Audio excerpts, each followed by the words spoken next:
Naniniwala ba kayo sa forever? Yung tipong kung kamo karon, kamo nagyud hangtod sa kahangturan. Kana feeling nga makaingon ka nga kami na jung duha tungod kay namang gyud forever. But there are also people nga makaingon ang uban nga bitter daw tungod kay dili sila nagatuog forever, tungod kay wala gyud jamoy forever. Tungod matod pa nila nga magbuwag ra gid po daw gihapon ang tanan. Maynguna na bitaw nga mga pulong nga makaingon ta nga napa ba kaya ko'y chance sa iya ha? Or makapangutana kasi mong kaugalingon kung magdugay ba jud kaming duha. Sometimes, babas, maraming mga opinion nga itong madungog mula sa ibang tao nga mag-ingon sila nga dili gid mo magdugay, nga magbuwag ra gid mo tungod kay ingon-ana. But you know what, babas? When we talk about forever, of course, matid pa nila, it's endless, infinite. And para nato, we want that kind of love. We want a love that will last, a love nga pure, and of course, a love nga panghangtod sa kahangturan ng Jud. Because for us, what we have now is what we want in the future.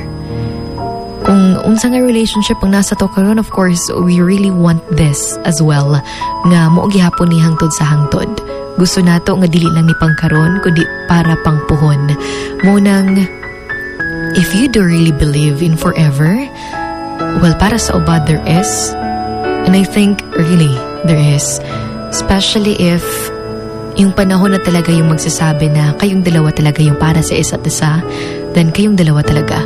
Kahit na anumang mangyari, kahit na sobrang daming challenges siguro yung mangyayari in between, kahit na sobrang daming obstacles ang needing nyo i-conquer together, but the most important thing there is you really know that you both love each other at alam nyo sa isa't isa na kung ano man yung mangyari, hawak kamay pa rin kayong dalawa. Bahala gani og LDR mo. This is very common, especially sa mga long distance relationship di ano nga makagather bitaw tag opinions or opinions from other people nga makaingon ta nga tuod no, loyal ba kay ito siya sa tua, faithful ba kay ito siya sa tua, or basen nga samtang layo mo sa usag-usa gakabinuang na to siya. But you know what, babas, if you're in a committed relationship, manggod, if alam mo talaga na totoo, if alam mong pure yung pagmamahal niya para sa'yo, then I think you should trust that person.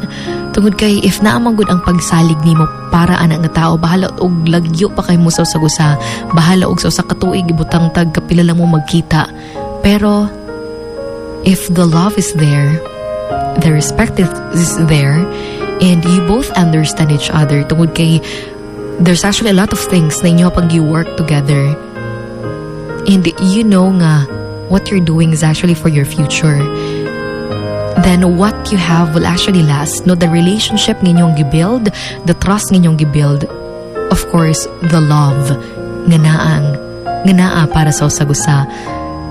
And I think, well, babas, this is very crucial as well, no, especially kay bitong makadungog ta og opinion from other people.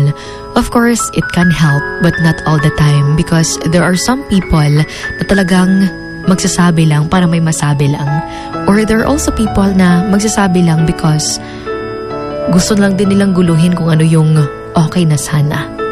And I am hoping na we still choose love and we will still choose each other. No, kadang pilion gihapon ninyo bitaw ang usag-usa despite sa sobrang daming mga bagay na siguro humahadlang sa inyong dalawa. Anyway, it's emotions going wild, of course. Still with your hugot babe, Sugar Dolly. Magandang